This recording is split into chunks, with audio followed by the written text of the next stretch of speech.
Hello मेरे प्यारे दोस्तों, कैसे हैं आप सभी का स्वागत करता हूं इंडिया के number 1 study channel wife study पर पार्ट ऑफ एन अकेडमी। चलिए स्टार्ट करते हैं पहले प्रश्न से। आपके सामने पहला प्रश्न, आप अपना दिमाग लगाइए, फिर मैं आपको तरीका बताऊं। चलो, तो जब 10% रेट होती है तो आपको क्या याद रखना है, क्योंकि ये कॉमन रेट्स हैं। सर अगर मान लो पेपर में 10% रेट हो तो क्या दिमाग में क्या रखें जिससे कि डायरेक्ट आंसर आ जाए। तो इसकी ये ट्रिक बन सकती है कि 10% अगर रेट हो और 3 साल के लिए चक्रवर्ती ब्याज और साधारण ब्याज का अंतर पूछे तो आपको क्या करना है, प्रिंसिपल का 3.1% निकाल लो, बस ये आपका डायरेक्ट आंसर हो जाता है। अब प्रिंसिपल क्या है सर, 5,000, तो 5,000 का आप 3.1% निकाल लो तो आंसर कितना हो जाएगा, 155 रुपया आपका क्या होगा, साधारण ब्याज और चक्रवर्ती ब्याज के बीच का अंतर हो गया। Option number B. चलो सर, कोई दिक्कत वाली बात नहीं है, ये तो हमें समझ में आ जाता है। तो अब आपके दिमाग में ये प्रश्न उठेगा कि सर क्या केवल 10% के लिए ये अलाउ है क्या? मैं कहूंगा जी हां। कैसे है सर, वो मैं बता देता हूं। जब हम जानते हैं कि 10% के लिए 3 साल का साधारण ब्याज 30% होता है, ये साधारण ब्याज है, तो आपको याद होगा कि इस 30% पर फिर से 10% निकालना, 3%, और फिर से 3% पर 10% निकालना, कितना आ रहा है? ठीक है, समझ में आ रही है बात भाई? एक चीज क्लियर है ना? बोले सर कोई दिक्कत नहीं है। अच्छा वो है ना, 30% है, फिर 30% का फिर आप 10% निकाल रहे हो तो 3 आ गया, फिर 3 का आप निकाल रहे हो, तो यहां पर आपके सामने कितना निकल कर आ जाएगा, देखिए कितना निकल कर आ रहा है, 30%। अच्छा फिर से ये आ गया, इसको छोड़ो, आप ऐसे कर लो, या तो फिर 30% आ गया आपका साधारण ब्याज, तो चक्रवर्ती ब्याज कितना हो जाएगा, 10 प्लस 10 प्लस 10 इंटू 10/100। तो सर ये आ गया 21%। जी बिल्कुल, और फिर 21% पर क्या लगा दो, 10% का और लगा दो। अब आप कहोगे यार सर इतनी माथा फोड़ी करेंगे और तब जाके निकल कर आएगा 33.1%, और ये चक्रवर्ती ब्याज आ गया, ठीक है, और दोनों का अंतर कितना आ रहा है, 3.1%। ये बात समझ में आ गई क्या सर? ये बात समझ में आ गई, डायरेक्ट उत्तर भी पता लग गया। लेकिन कोई ऐसा इलाज बता सकते हो क्या जिससे कि तुरंत उत्तर आ जाए, तुरंत आंसर आ जाए? ऐसा कोई इलाज हो सकता है? जी बिल्कुल हो सकता है, उस पर फोकस करना। मैं इन सब चीजों को मिटा रहा हूं, फोकस किस पे करना है, इस ट्रिक को लिखा रहने दो यहां पर, और फोकस किस चीज पर करना है उस पर ध्यान दे लो। सर रेट अगर मान लीजिए 10% है और प्रिंसिपल आपको 5,000 दे दिया, तो 5,000 का कितना, जो भी रेट है वो, तो 5,000 का जो भी रेट है वो लिख दिया, कितना आ रहा है भाई, 500। फिर 500 का कितना, जो भी रेट है वो कितना आ रहा है भाई, 10% रेट है ना, तो ये हो गया सर कितना, 50। और फिर 50 का कितना, जितनी रेट है वो 10%, यानी कि 5। किसी को कोई प्रॉब्लम है क्या? नहीं। सर 3 बार ही गुणा क्यों किया, क्योंकि मैं आपको 3 साल वाले ही करा रहा हूं, तो 3 बार आपको प्रिंसिपल से दर का गुणा करना है, कर दिया भाई। आपको मल्टीप्लाइंग फैक्टर पढ़ाया गया है, 3 साल के लिए क्या होता है, मल्टीप्लाई 3 मल्टीप्लाई 3 मल्टीप्लाई 1। तो ठीक है सर, तो ये आंसर क्या आ गया, अगर आप इन सभी को जोड़ रहे हो, 1500 और 150, 1500 और 150, 1650 और 5, 1655।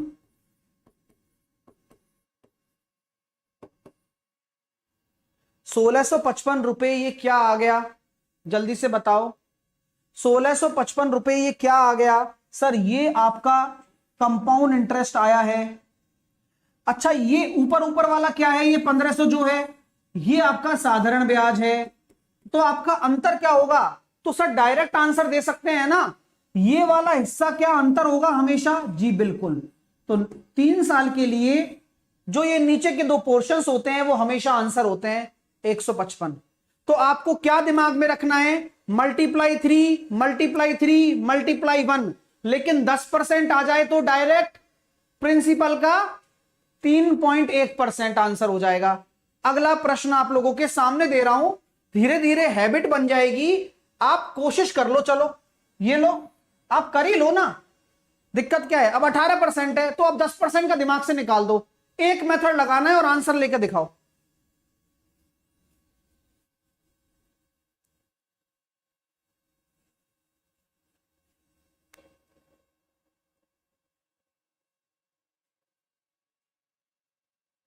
तो सर कैसे करेंगे इसको? मैंने कहा कोई दिक्कत नहीं है, 50,000 है, 50,000 प्रिंसिपल है, बिल्कुल है गुरुजी, उसका 18% निकाल सकते हो, क्यों नहीं? 18 पंजे 90, 9,000, 9,000 का फिर 18% निकाल सकते हो, क्यों नहीं? 162, 1620, 1620 का फिर 18% निकाल सकते हो, क्यों नहीं? और यहां आपको जानकर अच्छा लगेगा कि सेकंडों में आंसर आएगा। देखो सर 8 दूनी 16 यानी कि 0.6 वाला आने वाला है। कौन सा ऑप्शन है? केवल एक ही है। मैं अब आगे सॉल्व ही नहीं करूंगा, मैं नहीं करूंगा सॉल्व, और ना मैं आपको करने दूंगा, क्योंकि आपको मैं बता रहा हूं कि एग्जामिनर डिपेंडेंसी है ये बेचारे की, वो यूनिट डिजिट जो है उसी से ही काम हो गया। क्यों? क्योंकि आप यहां क्या करते? मल्टीप्लाई 3 और जो यहां आता 18 दूनी 36 का कैरी आया 3, 18 छिकी 54, 108 है ना, 108 और 3 111 का 1, 18 कम 18 19 और 10 29। अब आप जोड़ लो, इनको ही तो जोड़ना है, जोड़ के देख लो आंसर यही आ जाएगा। लेकिन इकाई अंक तो 0.6 ही रहने वाला है, केवल इकाई अंक से ही कर सकते हो, ज्यादा टेंशन नहीं लगानी। मैं पेपर की प्रोस्पेक्टिव से बात कर रहा हूं, कितनी जल्दी आप उड़ा सकते हो। सर मजा नहीं आया अभी भी, अभी तो 2 ही क्वेश्चन हुए हैं। अगला क्वेश्चन देखता हूं कौन करके दिखाता है, ये देखते हैं। चलो अब इसका भी तरीका बताऊंगा, लेकिन आप करो कोशिश, आप ऐसे ही करो। आप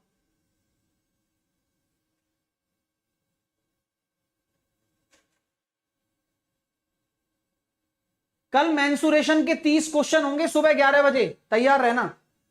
आइए सर सिखाइए सर। तो मैंने कहा भाई देखो 10,000 का 20% निकाल दूंगा तो कितना आ रहा है? 2,000 आ रहा है। तकलीफ नहीं लेना है, 2,000 का फिर 20% निकाल दो, वही काम करते रहो जो सिखाया गया है। तो सर ये तो आपका 400 आ रहा है, और 400 का फिर आप 20% निकाल दो तो गुरुजी ये आ रहा है अपने पास 80। तो कहानी तो सी 80 वाला आंसर है 1280, ये तो मैं डायरेक्ट बोल देता हूं लो। लेकिन फिर भी अगर आप एग्जैक्ट आंसर निकालना चाहते हो तो मल्टीप्लाई 3 मल्टीप्लाई 3 मल्टीप्लाई 1, और ये जो नीचे वाला है 1280, यही आपका क्या है? साधारण ब्याज और चक्रवर्ती ब्याज का अंतर। मजा आया या नहीं आया? कोई बात नहीं। तो एक चीज मैंने बताई थी 10% दर के लिए, 10% रेट के लिए, रेट अगर 10% हो तो 3 साल का चक्रवर्ती ब्याज और साधारण ब्याज का अंतर डायरेक्टली कितना होता है? जल्दी बताओ। अगर रेट मान लो 20% हो तो 3 साल का चक्रवर्ती ब्याज और साधारण ब्याज का अंतर कितना होता है? इसका भी डायरेक्ट है, बिल्कुल है भाई। तो गुरुजी देखो वो तो आपने बताया 3.1% किसका? प्रिंसिपल का, ठीक है। और 72.8 में से 60 घटा दो, 72.8 में से, क्योंकि चक्रवर्ती ब्याज होता है 72.8, उसमें से 20 या 60% घटा दोगे तो 12.8% डायरेक्टली, बिल्कुल। जैसे कि 10,000 था तो 10,000 का 12.8 1280, डायरेक्ट आंसर है, काम खत्म। क्लियर है भाई साहब? चलो सर क्लियर है, वरना अपने पास जुगाड़ है, 10 और 20 ना आए तो हम तो निकालना जानते ही हैं। अगला प्रश्न करके बताओ इसी बात पे। और तरीके से करके बताना, जैसा सिखाया है वो काम करो, जो सब में लगता है वो मेथड लगाओ आप। तो मल्टीप्लाई 3 मल्टीप्लाई 3 मल्टीप्लाई 1 लगाओ फटाफट।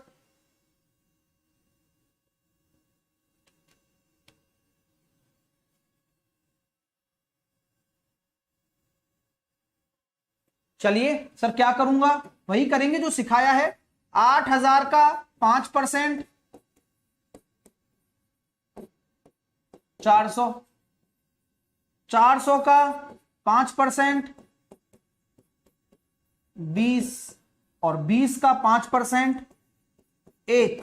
वाओ, बस मामला सेट, बिल्कुल set. Multiply 3 multiply 3 multiply 1, 61 answer आ गया। ये लो नगद इनाम के साथ 61 आपका 3 साल का आंसर आ गया। कितना ही टाइम लग रहा है, 30 सेकंड में नहीं लग रहे होंगे। चलो कोई बात नहीं, सिखाना मेरा काम है। बस अगला क्वेश्चन आप लोगों के सामने है, आप क्या तरीका अपनाओगे ये आपको मैं चाहता हूं कि आप एक बार में सही करें 30 सेकंड में। चलिए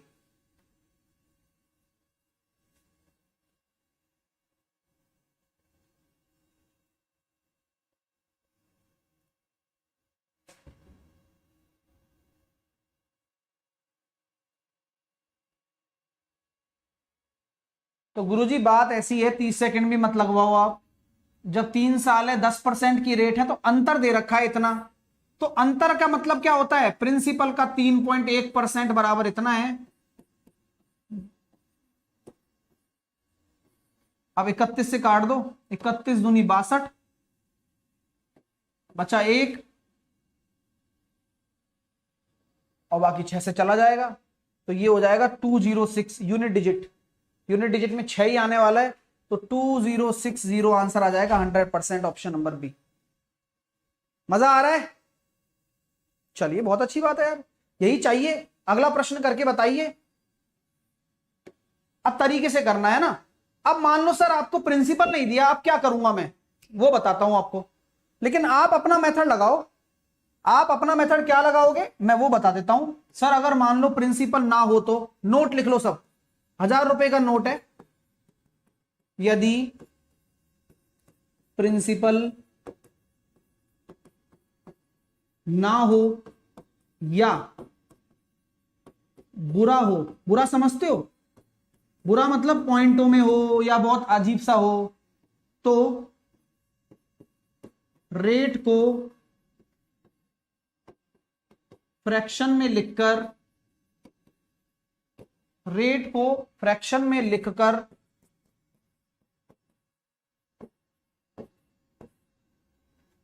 5% को 1/20 लिख दिया, उसके डिनोमिनेटर का 20 का 3 साल दे रखा है ना, तो क्यूब मान लेते हैं, तो ये माना हुआ प्रिंसिपल हो जाता है। तो नया जो प्रिंसिपल होगा वो 8000 आ जाएगा, लेकिन ये माना हुआ है, ठीक है। अब इसमें क्या लगाते हैं, वही जुगाड़, 8000 का जो अपनी रेट है 1/20, उसका एक बार गुणा करते हैं तो 400 आया, 400 का 1/20 से गुणा करते हैं तो कितना आया, 20 आया, और 20 का 1/20 से गुणा करते हैं तो कितना आया, 1 आया। और यहां जो लगेगा वो क्या लगेगा, मल्टीप्लाई 3 और मल्टीप्लाई 1। तो सर ये जो 61 है ये किसके बराबर है, यही तो आपको दे रखा है 732 रुपए के बराबर, यही तो है 732 के बराबर। तो अब आप यहां देख सकते हो कि 61 जो रेशो है वही इसके बराबर है, यानी कि सर ये है कितने गुना, 12 गुना। तो आपने जो माना था वो सही है क्या, नहीं, इसका 12 गुना उत्तर होगा, यानी कि 12 अट्ठे 96,000, ये आपका क्या होगा, प्रिंसिपल होगा। कैसा लग रहा है, जल्दी से बताइए, मजा आ रहा है या नहीं आ रहा है? क्या आपकी चीजें रिवाइज हो रही हैं? क्या आप 3 साल में आप घबराओगे क्या, नहीं घबराओगे। 3 बजे कैच द मैथ भी होगा, 9 बजे कल सुबह टाइम स्पीड डिस्टेंस होगा, रेगुलर टाइम टेबल अपना होता है, लेकिन हर शुक्रवार मैं करता हूं शानदार मेला का आयोजन, वही आपकी फ्राइडे को 5 बजे शाम को 5:30 बजे। ये छोटी छोटी वीडियो नहीं है, ये बहुत कुछ है भाई। अगर आप लगातार मेहनत करने वाले स्टूडेंट हो तो इसकी वैल्यू आपको पता लग जाएगी, ठीक है। इसमें हम जो सेशन लेने वाले हैं वो 4 सेशन आपके आएंगे, और वो होंगे क्या, मैं पहले ही बता देता हूं। एनटीपीसी सीबीटी 2, एनटीपीसी सीबीटी 1 2021 में जो लेटेस्ट पैटर्न पर क्वेश्चन आए हैं वो होंगे। अब अलग अलग टॉपिक होगा और छोटे छोटे सेशन होंगे जिसमें सारे क्वेश्चन हम कवर करेंगे। जैसे कि मैं बताता हूं आपको, जैसे कि एक मैं ले रहा हूं एज, आयु से संबंधित प्रश्न जितने भी पूछे गए हैं, ठीक है। फिर मैं ले रहा हूं एवरेज, औसत से संबंधित प्रश्न पूछे गए हैं जो। फिर मैं ले रहा हूं टाइम एंड वर्क, और फिर ले रहा हूं रेशो प्रपोर्शन। तो कैसा लग रहा है प्लान? स्क्रीनशॉट ले लो, सभी को शेयर कर देना, है ना, क्योंकि फ्राइडे मेला ऑन यूट्यूब, ठीक है। 5, 5:30, 6, 6:30 शाम को छोटी छोटी वीडियो आएंगे, है ना। चलिए, साथ के साथ बैंक सॉरी जितने भी एग्जाम्स का आप सब्सक्रिप्शन लेते हो, लास्ट दिन है आज ऑफर का ग्रैब करने का। साहिल 10 कोड लगाकर अनअकैडमी पर जुड़िए मेरे साथ। एसएससी एग्जाम में गेट सब्सक्रिप्शन पर जाइए। एसएससी एग्जाम या किसी भी कैटेगरी में सब्सक्रिप्शन लेते हो तो साहिल 10 कोड लगाकर लो, अधिकतम डिस्काउंट आपको मिल जाएगा। साहिल 10 लगाकर पॉइंट्स भी लगा दीजिएगा, जो भी ऑफर है वो सारे मिल जाएंगे। आज लास्ट डे है, सभी विद्यार्थी अपना सब्सक्रिप्शन ले लें। मेरा 2 बजे फाउंडेशन होता है, एसआई सीआई चल रहा है। तो take care, love you all, bye bye. मिलता हूं आप लोगों से थोड़ी देर में।